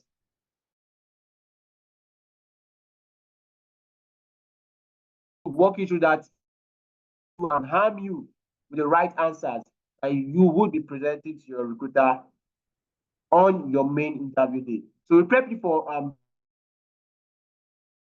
for the job. So number 6 is what we call the recommendation and reference letter, right? So now you've applied for who can attest to the fact that you are on project. It will stand for you. We've been doing this for the past 2 years. All the students like Ikmat, Ramat, like Abigail, who have gotten jobs, we stood as referees for these persons. They were able to land those jobs. So the mentorship sessions, we bring in individuals like Teso, who are currently their current jobs.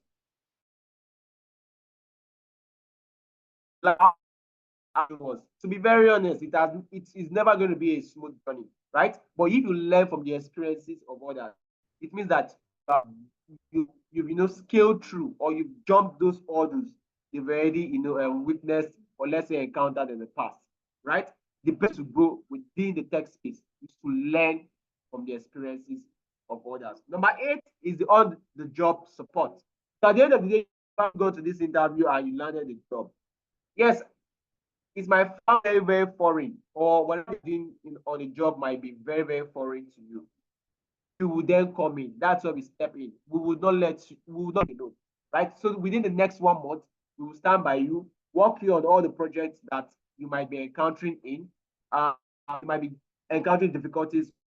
We'll stand by you and hold your hands on the job as well. See you stand with your 2 legs solid on the ground, right? So the last level of the approach is what we call the promise to you, guaranteed job interview. I'm saying to you that after 1 month completing training with us, you will definitely land a job interview. And trust me, majority of our students, 75 to 80% of our students that have landed interviews landed the job, right? Because everything we'll be training you on are real life case scenarios, right? And you can apply this to whichever job you find yourself. So the new initiative for us in 2024, we've introduced what we call the body mentorship sessions.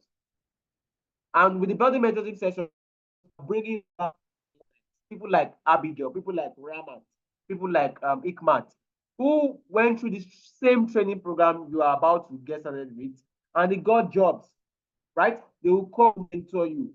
They come and let you share their experience with you and walk you through the same process that they also did, that landed them their first job in tech. We also have what we call enhanced internship experience. We've increased and better the internship experience for business analysis program. It's no longer 1 month. It's now a 2-month packed and comprehensive internship.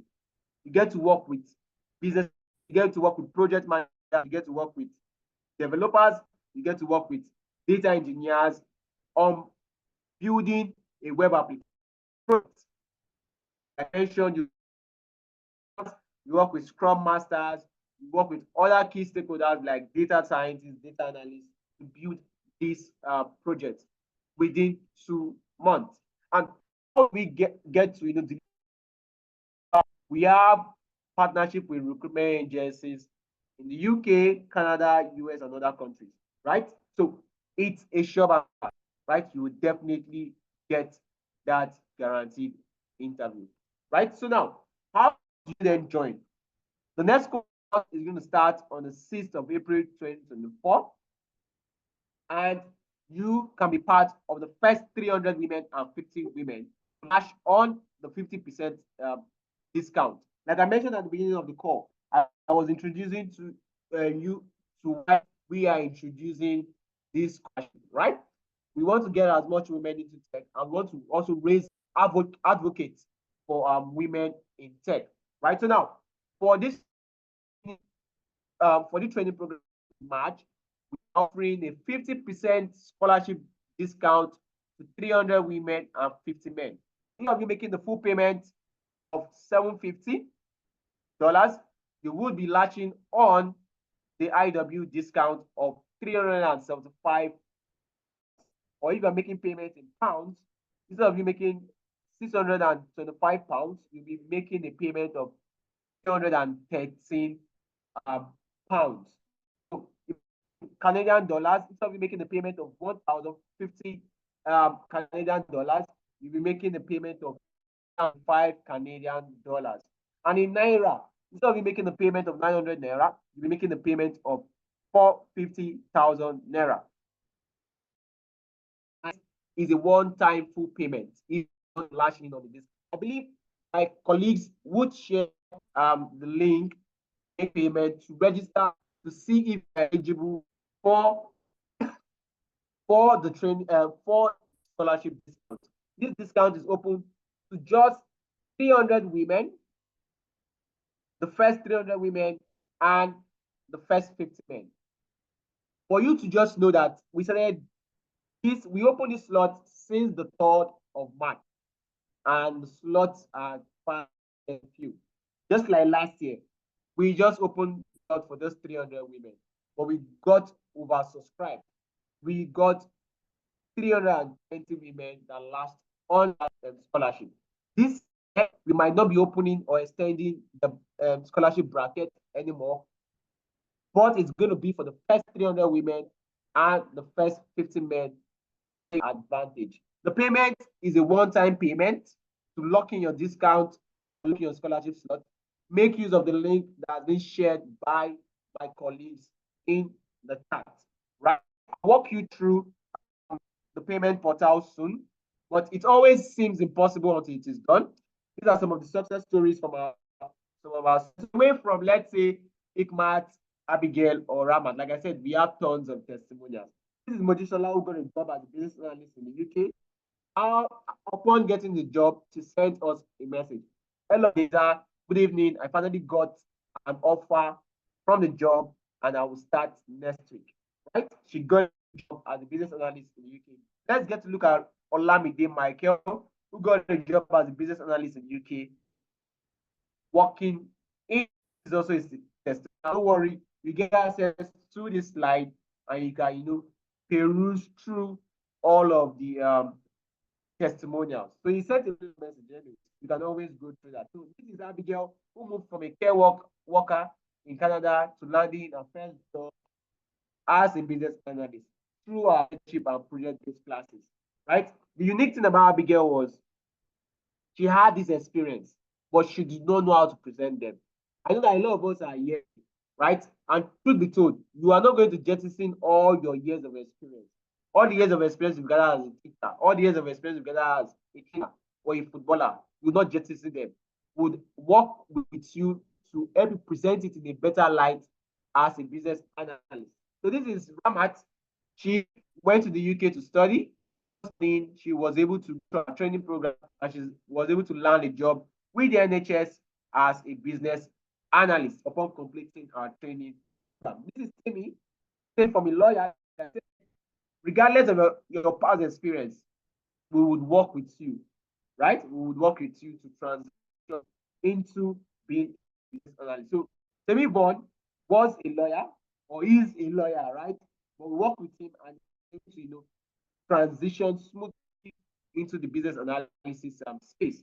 You'll also see Biola to enter our program, and he was able to land a job. So there are a lot of testimonials. You can see Tony also was able to land a job at NHS after training with analytics. And this is Olugbemi. Olugbemi moved to Canada. I was able to land a full-time in Canada at the Law Depot as a business data analyst upon going through our business analysis program. So we provided references for him on most occasions. He has actually landed 2 jobs actually after the training program. One as a business data analyst and the other as a solutions analyst with one of the largest insurance in Canada. Right? So you'd also ensure to fill in the attendance form. You'd get access to the slides of the session. Right? So there are a lot of testimonial videos you can always go through. Right? So these are some of the projects you'll be working on. Like I mentioned, we are not coming here to tell you stories. We are coming to work on. practical bits. Every of the sessions are of practical, right? So this is one of the practicals working on a business development, launch sustainable packaging solution in a consumer goods company, right? So lots and a lot of case studies you would be learning. So each of the classes you would get to work on a case what study. So this is a case study on consumer behavior and marketing analysis. This is also a case study on a company, a green energy company focused on focus on green energy rather. It's an electric vehicle adoption in Washington state. And do you know the fun fact about all of these case studies? They were not just so it's not we did not speak the real data set of organizations. What we just did was to max their names, right? We just changed the names, but these data sets are real life case studies, right? So all of the training programs simulate a real life case scenario, right? So you get to see a lot of the projects you'll be working with when you go through the slides. So yeah, so this is how your journey would look like. The formal learning journey I mentioned, 2 months project-based live classes. Upon completing the live classes, you get to work on a capstone project, which you would have to present. You get certified, right? Then you can then go ahead to then do the 2-month internship with analytics. And in this internship, you're going to be managing a web app development project, right? It's going to go for 2 months. Like I mentioned, it's a virtual instructor program, 100% virtual and 100% instructor-led. You'd have instructors, just like how Teso was able to show you, and can always draw you back in places where you do not understand, in places where you missed out. There's a network kicked you out at some point. He would always, do his best to, bring you up to speed. So yeah, so this is how the programs are operated. The live classes holds every Saturdays and every Sundays. So we have the morning class and also the evening class. For individuals that are in the UK, Europe, and EU, you can join the morning class. So the morning class from 11 a.m. down to 2 p.m. West African time. And the evening class spans 6 p.m. to 9 p.m. West African time. And with the Alberta time, it's going to be 10 a.m. to 1 p.m. Alberta Mountain time. What region you are in, we are here for you, right? You can either join the morning session, you can either join the evening session. So on as well, the morning class is from 2 p.m. to 5 p.m. West African time. Then the evening class is from 8 p.m. to 11 p.m. West African time, right? So the discount is for the first 300 women and 50 men. Ensure to latch in on the discount. It's on first come, first serve basis, right? If you are interested in this scholarship, so get to meet some of your facilitators. I'll just run through this and I'll have to go back to the pricing, right? With Adeza will be Teso, who has the process mapping case study, would be part of your facilitators. Adeza would also be part of the facilitators. Linda would also be part of the facilitators. Also, Oluwaseun Fagbunle would also be part of the facilitators. Shehu works as a product reliability engineer with Visa in the UK, right? He would also be training you in the program. We also have Olabisi and many others. So the testimonials, like I mentioned, you can always go to those testimonials, right? So we'll just quickly go back to where the pricing is. I know that a lot of persons will want to take a snapshot of the price, right? So like I mentioned, the price is for the first 300 women and the first 50 men advantage. This is making the payment, full amount rather, you'll be paying, you'll be lashing on the IWD discounts. And these are the discounts that are applicable to you. A one-time payment of 450,000 naira. So please, if you have questions, please ensure to drop it in the chat, or you can also send, put up your hands, use the raise hand icon, and I would enable you unmute your mic to ask. So let's wrap it up. If you have questions, so that we can ask the question. So I will just go to the chat to see if there are questions in the chat. All right. Olatunde was asking what's the price, what's the costing of the training. I believe I've shared that now. So if you're interested and you want to be part of the first 50 men and 300 women to lash on the discount, ensure to click on the mainstack.store/enroll 10 analytics. Right? I will show us that process of payment shortly. Right? So let me see. There are more questions in the chat. So please drop in your questions.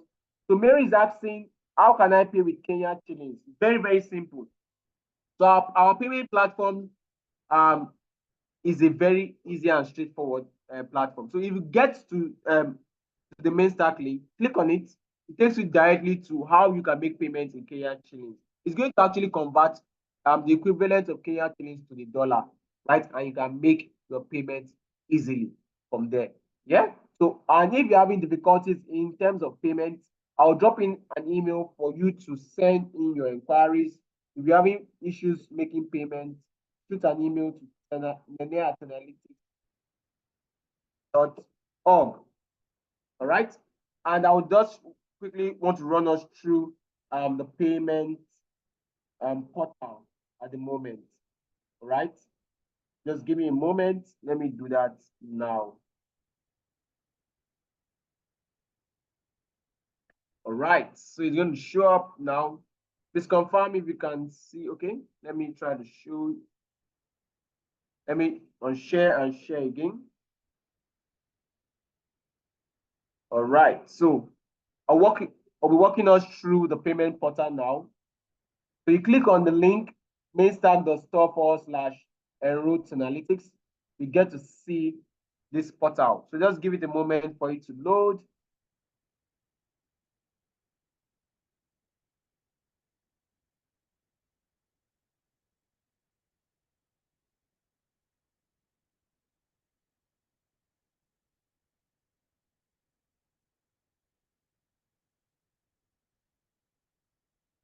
Just give it a moment. Yes, so just experiencing some network difficulties.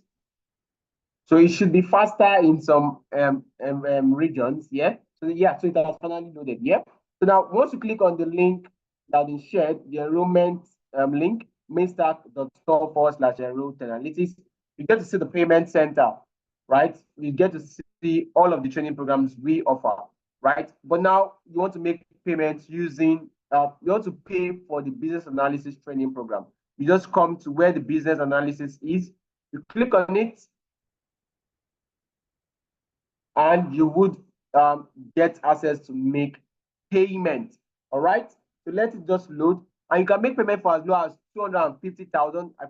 Unless I forget to mention that, right? So you can see the minimum amount you can pay is 250. Yeah. So if you do not have the opportunity to make the full payment at once now, you can lock in your slot by making a minimum amount of 250. Thereafter, you make the complete of 200,000 naira. I need to point this out that before you would be allowed into the training program, especially with the scholarship discount, you should have paid your complete payment of 450,000 naira. It means that before April the 6th of 2024, you should have completed your full payment. Right, so now to get the discount, you can make the deposit of 250,000. So because I am currently in Nigeria, it automatically changes to Nigeria. So if you're in the UK, it's going to change to pounds payment. We're in Canada, it's going to change to Canadian dollars payment.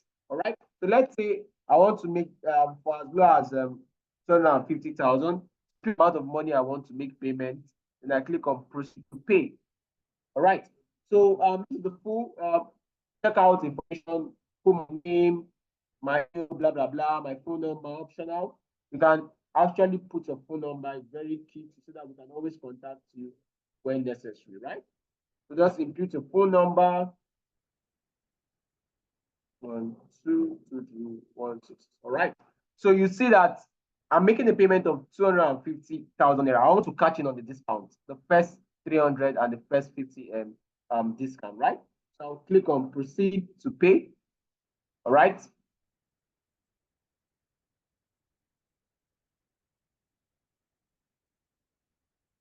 Good. So now you would see this payment portal. So include your card details, include your card expiry details, include your CVV, that's the security details. So if you don't, if you will not be paying with card, you can pay with transfer.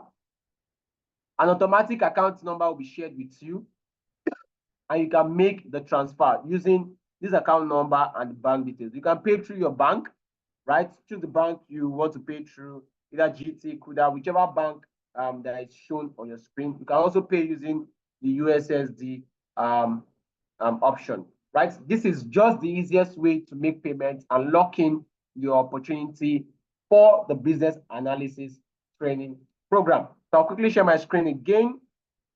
All right, so let's just go back here. So if you want to latch in on the discount, ensure to click on the link being shared by my colleagues in the chat section.